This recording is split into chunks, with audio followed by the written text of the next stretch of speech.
it could be afternoon at your end, but it's evening here, and I hope that everyone is doing well. Right, so I want to salute the first speaker for that wonderful introduction to this topic. And now I get passionate. Should I say not well? I'm passionate about child safeguarding, but talking about it most of the time gets me emotional because of the season we're in. You know, the holiday period is here. I like the fact that we're talking about this now because the truth is that holidays are supposed to be enjoyed. You know, children are on, they're not in school, they're at home. We have a lot of social gatherings, parties, so it makes children more vulnerable. They are exposed to new environments, so people will be traveling, family meetings and all of that. And so talking about this today, it's really, really, I say kudos to Shading, and I'm happy to be part of this, right?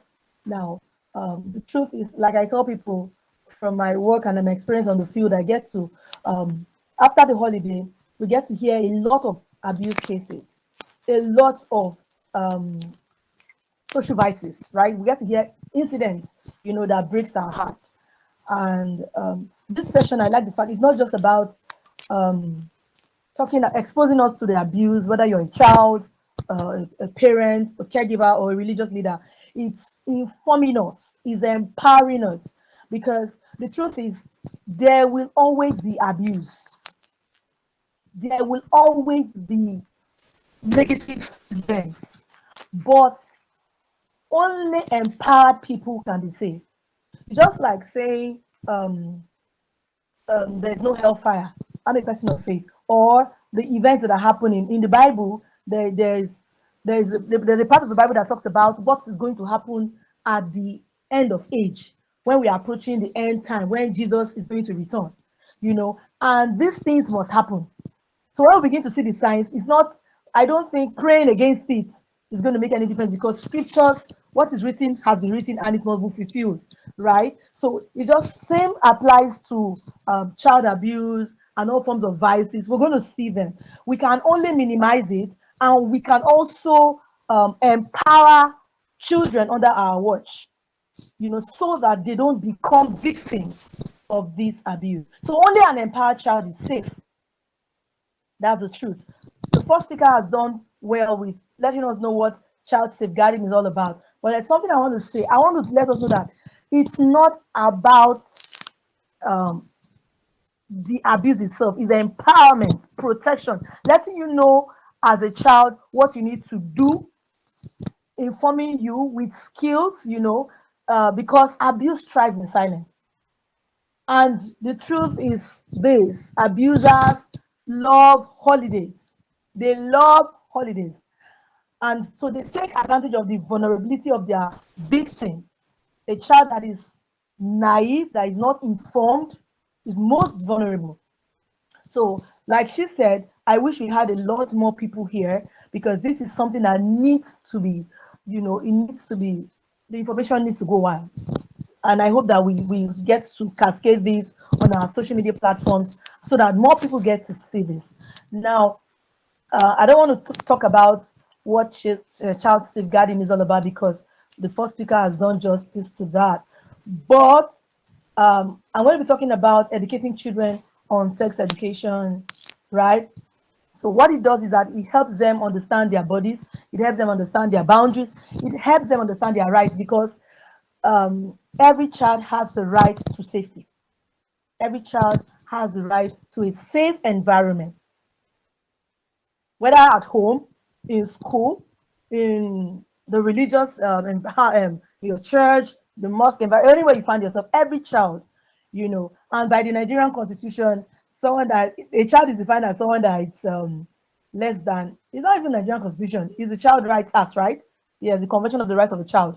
A child is someone that is less than 18 years of age or so, right? So they have a right to safety. So we've gone past the era of saying there's public part, there's private part. Every part of your body is your body, and it's personal, it's private to you. Nobody has the right. That she talked about a form of abuse that happened in her office.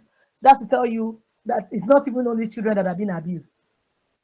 There's sexual harassment, and it still continues. But when you are informed, you know what to do. You know that you don't cover in, you don't shy away from it. You speak out, and you know who to speak to.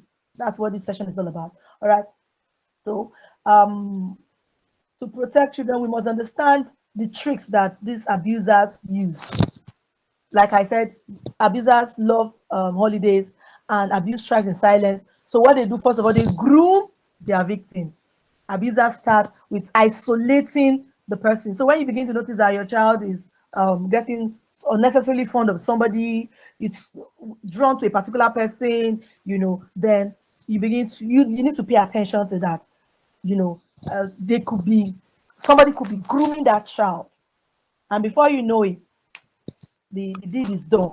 So abuse is not spontaneous. It's not something that just happens over immediately. It takes time, gradually. There was a case of a girl that a 9-year-old some time ago that was raped, in my environment. And when we probed, we found out that, the guy had been talking to her, trying to win her trust. And the truth is, most parents are very, very busy. Absentee parenting is an issue. So if you're not there, somebody will certainly be there. Just like it said that nature abhors vacuum. Nature, naturally, even if you leave this, if I leave my desk, I travel, I'm not sitting there. Something will sit on it, dust. I will come back. When I come back, I will meet dust on it. So nature naturally abhors vacuum. So if you're not talking to your child, somebody is talking to the child. If you're not attending to the child, somebody is attending to the child, and the person may be giving the child the wrong information. So you are in the best position to educate that child as a trusted adult. You're in the best position to educate the child to actually know their rights. And one of it is their safety, their right to safety, a safe environment where they can grow and thrive to become responsible adults. A lot of adults we see today that are that have all forms of anomalies, all forms of wrong behaviors, right? Is a product of failed parenting. Sincerely, I was listening to a testimony. If I talk, I don't want to go deep into it, but if I say it, you all know who I'm talking about. The lady was talking about how she got introduced to drugs. It was her father. So, drugs, abuse is not something that children really want to do. They are exposed to the environment. They are exposed to the environment where this thing happens, and children learn. They learn by observation. They watch you do it. They want to do it. I also say something about values. Values are not just taught. You don't just say, don't do this, so don't take a cigarette, so don't let anybody touch you. It's not just about the instruction. Children learn by what they see. So values are also caught. They catch these things from the environment. So a drunk, if you're a father and you're a drunk, there's a tendency that your child is going to be a drunk. If you're wayward, if you don't dress decently as a mother, there's a tendency your daughter is going to dress indecently because that's what she's catching from you. That's what she's observing. And you may be saying something else and doing otherwise. You're on your own. Okay. So I've talked about, I'm not even following my notes, but let's just go. Protecting children against abusers, common tactics that abusers use. They use, like I said, secrecy. They use gifts. So you tell your children, we must let them know that long throat, what did they give them? Bobo, cheese balls. When I was in school, I like to talk about myself a lot because I was a victim, right? Now there was a man that got me, and what he used to get me was food. Sincerely, it was already on campus. I was in the university at that time, and we just had Mr. Biggs was just opened. They just opened Mr. Biggs, and somebody was going to take me out for lunch, and I was excited that I was going to have free food, free lunch. There is no free lunch anywhere. You are either paid or somebody has paid for it. And so I went out with this person, and I became a victim, right? That's a story for another day. So treats Let's teach our children contentment. Let's teach them delayed gratification. It's not hatred, it's discipline, it's a life skill that they must learn. That even some adults don't even, some of us grew up with loose appetite. You see everything you want to eat it. Somebody's eating this, you want to have it. So when your child say, "Mommy, can I have this?" It's not everything your child demands for that the child needs to get. The child doesn't even know what they need. "Mommy, I need this." They don't really, you are the parent that knows what they need. You're the caregiver. It's the caregiver that really knows what the child needs. So giving the child everything the child demands for and all of that is not a sign of love. Even if you're eventually going to give that child, you may want to delay it, to teach the child patience, to teach delayed gratification. Because if this is not done, it could make the child vulnerable to abuse. All right. Abusers also exceed their boundaries. Teach your children boundaries. Let's teach young people our dependence. Let's teach them boundaries. There are bathroom boundaries, bedroom boundaries. You don't barge into my bedroom. No, no, no. You should knock, even if you're my child.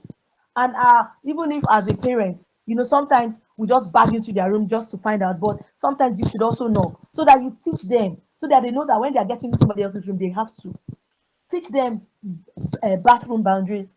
Draw the line. Don't cross this line. Body boundaries as well. Let's know when a hug exceeds a hug. Let's know when a handshake exceeds a handshake. It's no longer, when a handshake is no longer a handshake. Your child should know, and the child should be able to speak up.